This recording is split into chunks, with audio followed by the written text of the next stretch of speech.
মুসা আলাইহিস সালাম ফেরাউনের সামনে যেয়ে দাঁড়ালেন।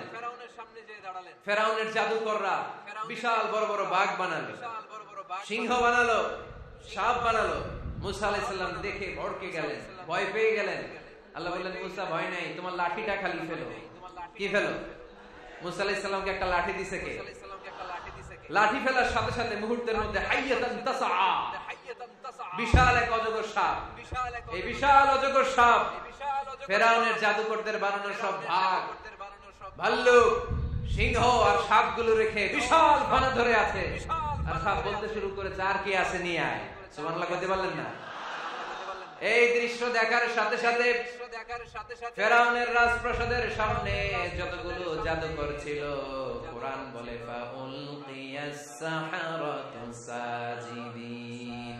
এই দৃশ্য দেখা মাত্রই ফেরাউনের নিয়ে আসা বড় বড় জাদুকরগুলো মুসা আলাইহিস সালামের সামনে দাঁড়িয়ে আল্লাহর জন্য সিজদায় লুটিয়ে পড়েছে।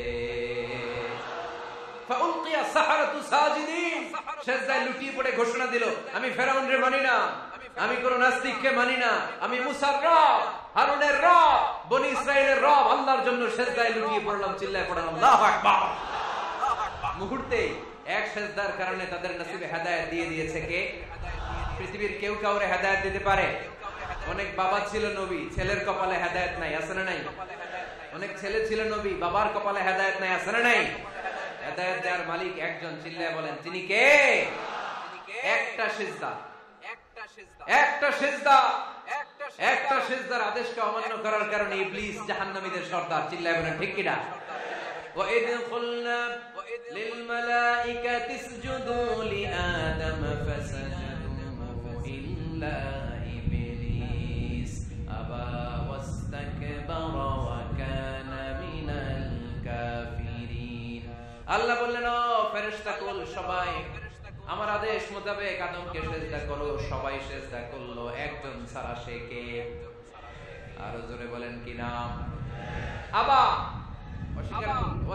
অহংকার দেখালো, ওয়াকানা মিনাল কাফিরিন, কাফিরদের অন্তর্ভুক্ত হলো, জাহান্নামীদের সর্দার হলো। কয়টা সিজদার আদেশ? আওয়াজ করে বলেন, কয়টা সিজদার আদেশ অমান্য করছে?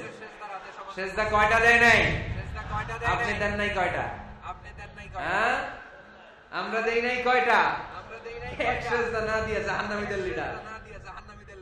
আমরা সিজদা মিস করছি কয়টা? কয়টা? মুসলমান সিজদায় লুটিয়ে পড়তে হবে একজনের খুশির জন্য, তিনি কে? তাহলে কোরআনকে যে প্রশ্ন করেছি, কোরআন সব উত্তর দিয়ে ফেললো। কোরআন আমাদেরকে জানিয়ে দিল, তোমরা সবাই আল্লাহর নৈকট্য প্রাপ্ত বান্দা হতে চাও, আল্লাহর কাছের বান্দা হতে চাও, তাহলে ওয়াসজুদ, কি করো? সবাই বলে নাই, আওয়াজ করে বলো মুসলমান, ওয়াসজুদ মানে কি?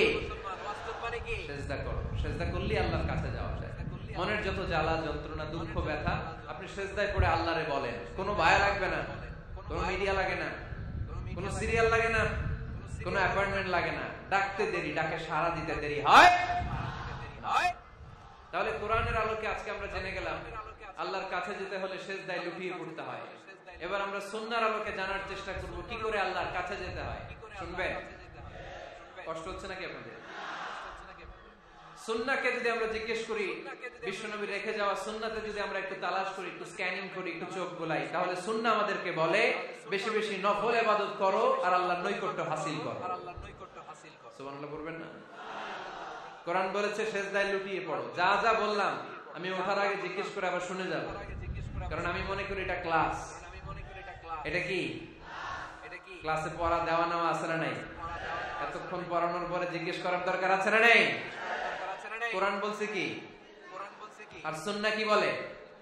নফল ইবাদত। আওয়াজ করে বলতে হবে, সুন্নাহ কি বলে?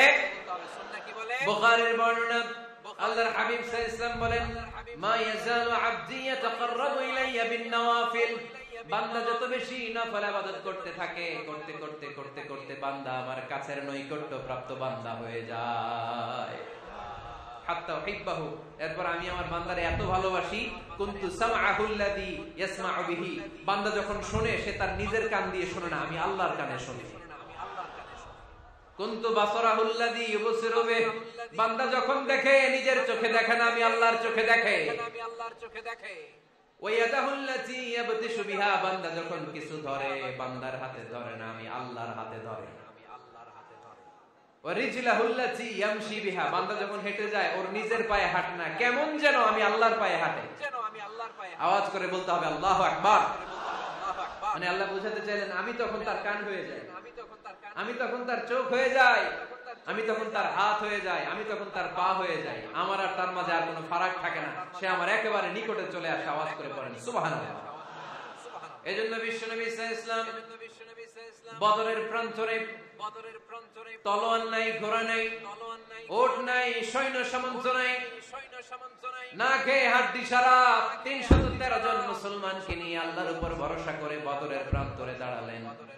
আর ওইদিকে কাফেরদের সৈন্যবাহিনী ছিল 1000। কয় হাজার? মুসলমান কয়জন? মাত্র 313 জন। ওদের কাছে অস্ত্র শস্ত্রে সজ্জিত সেনাবাহিনী। বিশ্বনবীর 313 জনের কাছে তলোয়ার নাই, ঘোড়া নাই, কিচ্ছু নাই।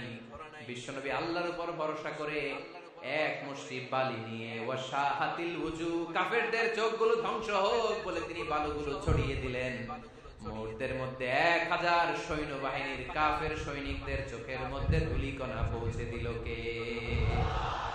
আল্লাহর হাবিব সাল্লাল্লাহু আলাইহি ওয়াসাল্লাম বদরের প্রান্তর থেকে এক মুষ্টি বালু নিয়ে বললেন শাহাতিল উজু, বলে তিনি বালু ছুড়ে মারলেন। 1000 সৈন্যবাহিনীর চোখের মধ্যে বালু ছড়াই দিয়েছে কে?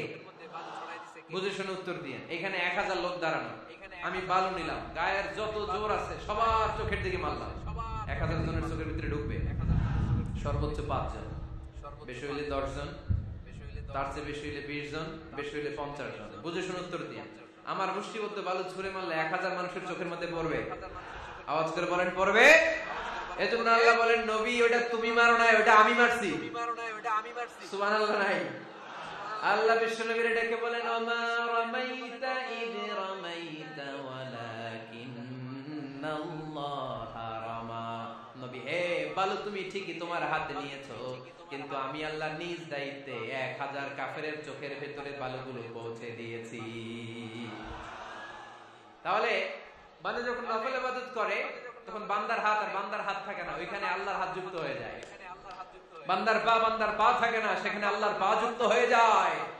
বান্দা যখন দেখে নিজ চোখে দেখে না, আল্লাহর দৃষ্টি শক্তি সেখানে যুক্ত হয়ে যায়। চিল্লায় বলেন ঠিক কি না? এজন্য নফল ইবাদত করতে রাজি আছেন তো? সুনানে তিরমিজির বর্ণনায় আল্লাহর হাবিব সাল্লাল্লাহু আলাইহি ওয়াসাল্লাম বললেন হাদিসে কুদসি কিয়ামতের দিন বান্দার যখন ফরজে ঘাটতি হবে, কিসে ঘাটতি হবে? ফরজে। আল্লাহ পাক বলবেন উনজুরু হাল লি আবদি মিন তাতাওয়ু, ও ফেরেশতারা দেখো তো আমার বান্দা নফল করছে কিনা। ফরজে যেহেতু তার ঘাটতি, দেখো তো আমার বান্দার কোনো নফল ইবাদত আছে কিনা। ফেরেশতারা বলবে আছে। আল্লাহ বলবেন তাহলে ফরজগুলার যেহেতু ঘাটতি, নফল থেকে কিছু এনে ফরজে বসাই দিয়ে ওগুলোর ফরজ বানায় দাও। এজন্য নফল ইবাদতের দরকার আছে না নাই? ফরজ তো করাই লাগবে, এটা কম্পালসারি, এটা মাফ নাই, এটা অবলিগেটরি। নফল করে আল্লাহর কাছে যাওয়া যায়। নফল হচ্ছে ওভারটাইম। নফল ইবাদত কেমন? আওয়াজ করে বলেন। তাহলে কোরআনের আলোকে আমরা জানলাম যে আল্লাহর কাছে যেতে হলে কি করতে হয়? সিজদা দিতে হয়।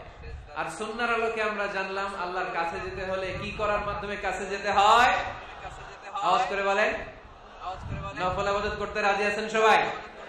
সবচেয়ে শ্রেষ্ঠ নফল ইবাদত হচ্ছে কোরআনের তেলাওয়াত, ঠিক কি না?